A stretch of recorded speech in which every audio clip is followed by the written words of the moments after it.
Hello Aries, welcome back. Thank you for coming to join me again. If you are a returning subscriber, thank you for coming. If you are new to the channel, then welcome and hope you enjoy the reading. Please don't forget to like and share or like and subscribe. So I've already shuffled and laid out the cards. And yeah, let's begin. All right, so in the first house we have Grand Cross Provoker. This card is coming in on your first house, which is your house of self. Everything to do with yourself. Yourself is everything to do with your actual appearance, your self-oriented interests, your physical body.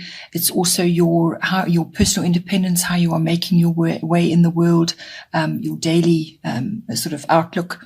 It's also how you come across to others, so your characteristics and your personality and what you project outwards to them as well. So now with this card coming in, you're facing some challenges at this time.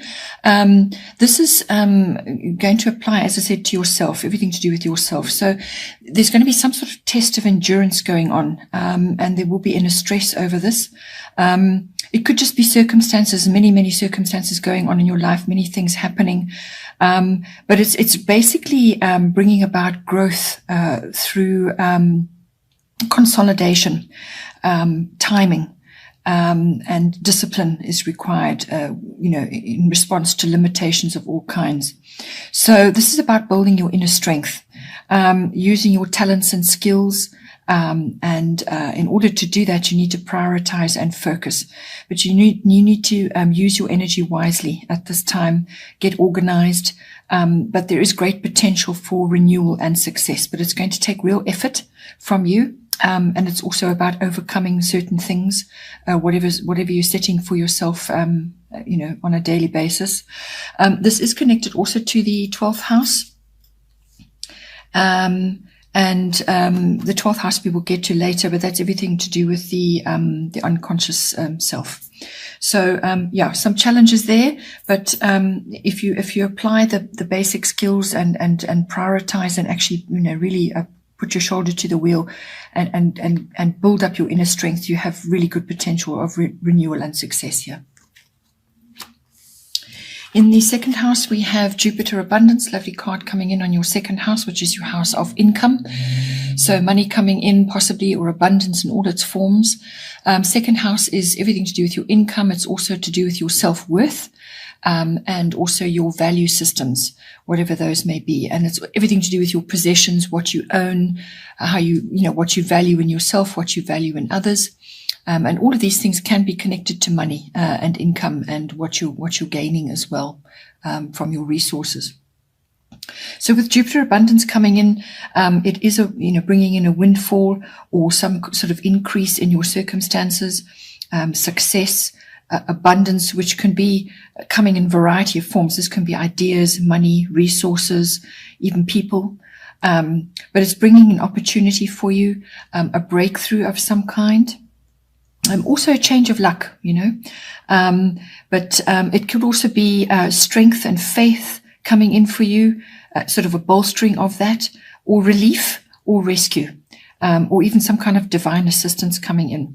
But whatever occurs, blocks are being removed and doors are starting to open. You may receive a gift even. But what you will have to do is you've got to have to work at it as well in order to harness those that abundance coming in. Yes, it is coming in, but you still have to actually work at it.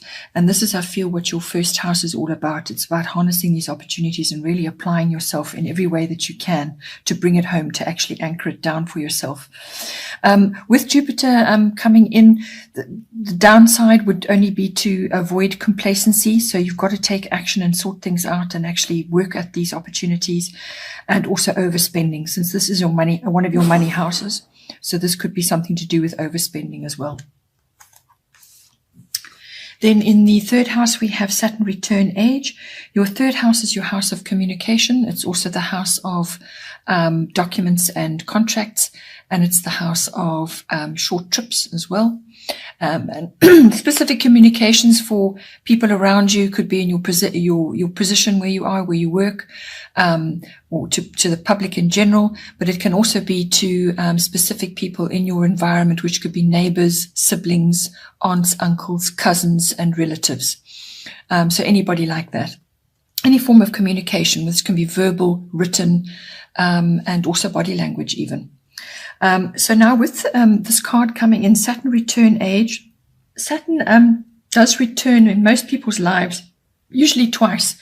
And sometimes if you live a really long life, then it can come back again. But usually the first time it comes around, you're taking responsibility for your dreams and you actually get to understand what it is you're supposed to do with your life. The second time it comes around is much later when you're 60, more or less. And there you see the result of what you chose when it came around the first time at the age of about 29. So depending on where you are, the Saturn return is everything to do with age. This is really wisdom and understanding. So this is kind of looking at what has transpired in the past for you and taking the nuggets of wisdom from that and applying it now to your current situation. But it can also be about leaving the past behind, however you view it, good or bad. It's a kind of a release and a redirect or a correction of some kind. It's also about figuring out what needs to be done. So, this can actually bring you a great deal of liberation in some way, because it actually does assist you to find out what needs to be done, what you're supposed to be doing actually in your life at this time. So whether that you're a younger age or an older age, it's what really needs to be done. So it's peeling back all the illusions and having a really realistic look at everything and finding, what works for you and how to move forward. So what you're supposed to do, it's mastering your goals, and being authentic. And there could be, because of the Saturn does sometimes represent older people or authority figures, it could be an older person in your life that is assisting with you with this at this time. And they're possibly going to bring structure in for you, or they're going to assist you and bring some sort of solidification or some kind of just structure and some kind of foundation. They could even be a taskmaster of some kind, but it's going to assist you in some way in this third house.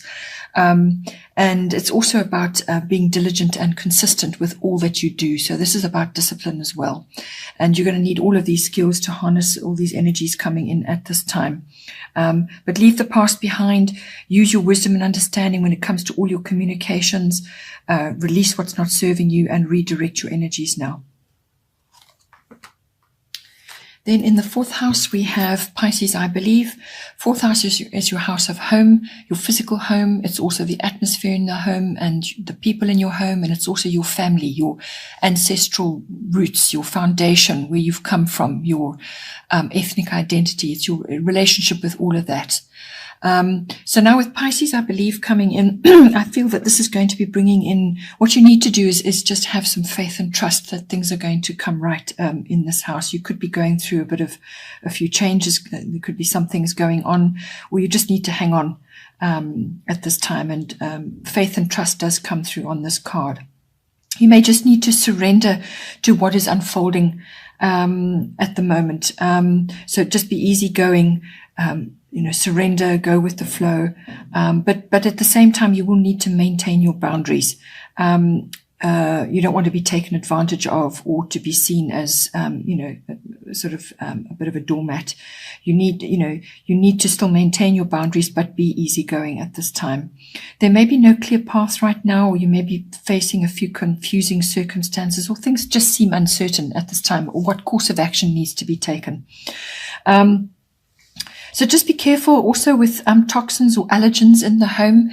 Clear out heavy chemicals and things like that which are lurking in your cupboards, your cleaning cupboards and so on. Get rid of those. Go natural. Do whatever it is you need to do to clean and make your home toxin and allergen free. You may be facing water issues at this time in your home as well. Perhaps you're doing something in your house and, water issues are coming up, whether it's flooding or just geyser issues or something to do with water issues. Or you could be just living next to the water at this time. This card is also about following your dreams as well, because it's ruled by Neptune. So that is very much a dream card. So there could be something about that, or you're just dreaming at this time about what can be. This card is also somehow connected to the 10th house, which is also water and sensing. So, your foundation it does assist you somehow with your 10th house. So it could be also family foundations which are giving you something to do with what you're aiming for in your life. Your foundations and your roots and your family group that you've come from may be assisting you in this time. But whatever it is, it's requiring you to just have some faith and trust that things are going to unfold as they should at this time. Then in the 5th house, we have Aries I Am. So the 5th house is your house of creativity, your creative endeavors and how you use your creativity at all times. It could even just be creative projects you're involved in. This is a house, is also the house of children. So whether they're your children or other people's children that you're involved with at this time. It's also the house of love affairs. And it's the house of all fun and outgoing, pleasurable, recreational activities, all pleasurable activities. So with Aries I Am coming in, this is, you could be needing to take the lead in some way. You're going to be getting started, but it's a fiery start. So you're cleansing first. You're actually clearing the decks, and then you're starting something new or getting started on something. You move ahead with something. You're getting the urge to move ahead with something, but it's the best way to harness the Aries energy is to go about it in a very measured and with measured action, considerate action, because there may be other people involved and their opinions and their needs may also be needing to be taken into account. So it's almost like a team endeavor.